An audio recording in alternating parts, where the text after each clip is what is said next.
Hi, my name is Carl Rohr, and this is a Storytelling Liars contest submission for entry into the Susquehanna Folk Festival in July of 2019 at Round Top Mountain Resort. This is a story about an event that occurred while I was a high school student in 1977-78.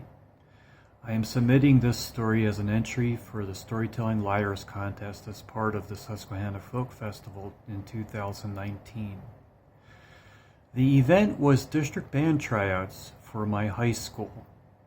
We were scheduled for district band tryouts during the winter of 1977-78. The tryouts were taking place at another high school in southeastern Pennsylvania. I was a student at Springfield Public High School in Springfield, Delaware County.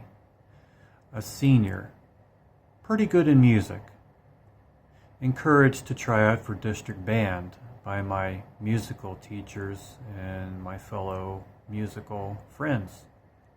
So I accepted the challenge. The day started out early.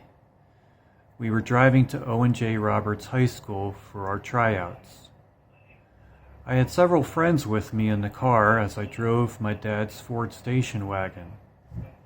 It was winter time, and we were anxiously anticipating being part of the tryout party.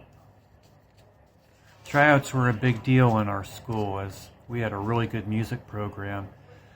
Our musical director was very well liked, and he always encouraged students to do the best they could and participate in as many musical activities as they could.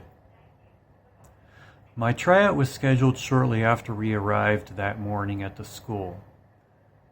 There were a large number of students from my high school participating, and several other carloads of people made the trip out.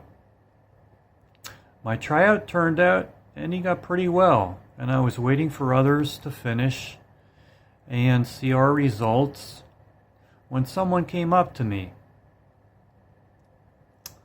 Well, what they told me was that a fellow student had gotten into a car accident shortly before arriving at the high school. This indeed was an unfortunate news piece, and I couldn't imagine what had happened in the accident. Well, after learning more about what had happened, we made arrangements to bring back everyone that was in that car in my car, basically doubling our load of people. And since the station wagon could take a lot of people, I felt fairly comfortable driving all of us back home.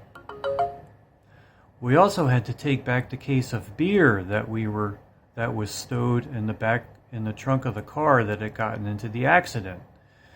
Although this didn't surprise me that there was a case of beer in the car, I was a little bit nervous about taking it back with us. So, after smuggling the case of beer into my car, I think it was one case anyway, maybe two, along with everyone and their musical instruments, we started for home. We were celebrating along the way, as you could imagine.